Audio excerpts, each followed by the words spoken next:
I got D. I don't know. You can check with your professor maybe. Okay. So it's a 12 kilogram projectile. Let's calculate again just in case. The initial vertical. We only need to consider the vertical moment. The initial speed is 20 meters per second. It rises to a maximum height of 18 meters above the launch point. How much work is done by the air resistance force? It's the same thing as friction, right? So the work will be during this process will be, for example, we say here is A, here is B, will be the energy at B minus the energy at A, right? Because that's the energy you lost. At B is only potential energy. It's 18 meters. At A, it's only velocity. 20 squared.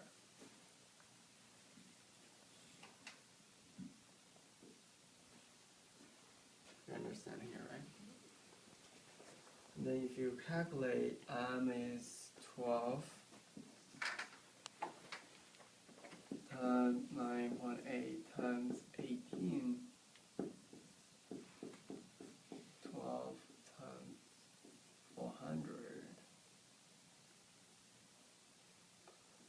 That is 6 times 400, which is 2400.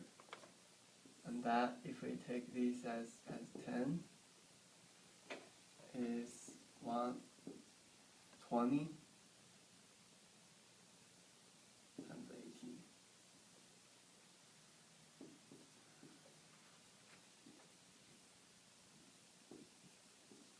So it's 2160. And minus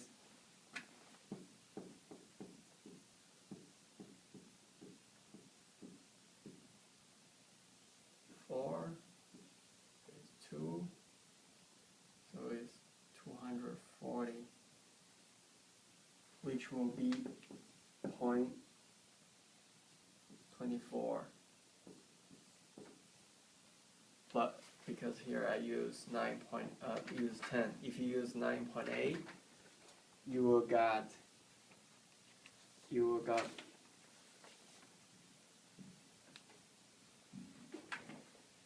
negative 283.2,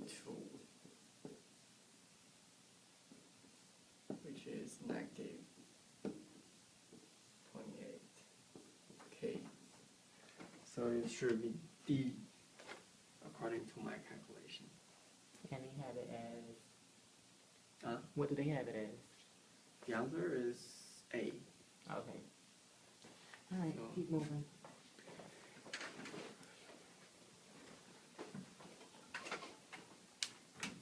so where did this question come from? It's from your professor? Yeah. He made it up? I guess you get them from like a test bank or something like that, like online, you know, like on Google and stuff.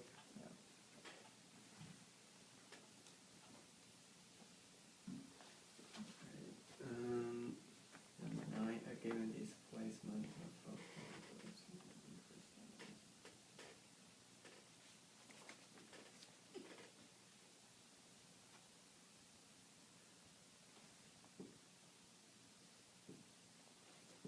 beginning KA, PA, KB, PB. So if the force is conservative, the delta K should be equal to delta P. because the change of kinetic energy will convert into potential energy, right? But in this case, the delta K is positive 25. Delta P is negative 10. So it shouldn't be equal. It should be negative, right? So it's different. Apparently you lost some energy somehow.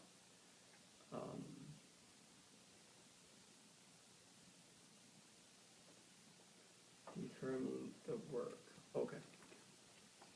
So you only lost 10 joule potential energy, but your velocity, kinetic energy increased 25, which means you have another force did some work to the particle. How much more is 15? Should be 25 minus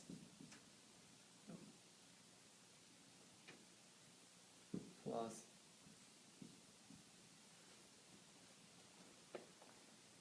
10, which is 15.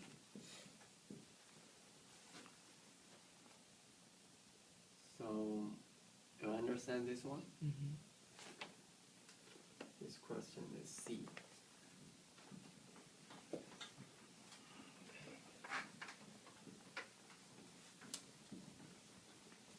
And the last one.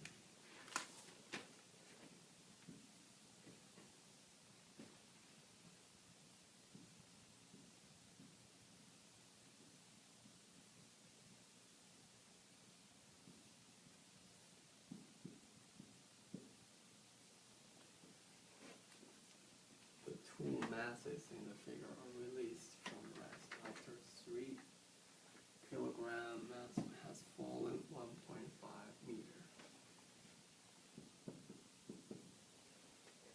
This one falls 1.5 meter. It's moving with a speed of 3.8 meter per second. If the velocity of this one is 3.8, what's the velocity here? Okay. What's the velocity of this one? It'll be 0, right? No, because they are linked together. So they will share the same velocity. So you would, when you cut it in half, divide it into two because they're sharing? No, because if it moves, there is a line connect to it. So they share the same velocity, they share the same acceleration, right? Mm-hmm. Because they connect to each other. Right. So it moves, it will go with the same speed as this one. But apparently the direction is different, but the speed is the same. How much work is done during this time interval by the friction force? So here, there's a friction force. So let's analyze the energy from the initial point A to the end point B. The initial point A, they have the whole system. If you consider the whole system, they only have a potential energy for this, right? Mm-hmm. Which is 3 kilogram 9.8 mg times 1.5 meter. That's the potential energy, mgh, at the beginning. And then at time B, there is no potential energy left, but the speed is 3.8 meter per second for A and for B, for this big one and for this small object. So we can consider them as a whole system. So that will be 5 kilogram, right? The velocity is 3.8, which is 1/2 m velocity square. So that's the energy in the end. If you calculate, you'll see you lost some energy. That is due to this friction work on this. So energy B, energy A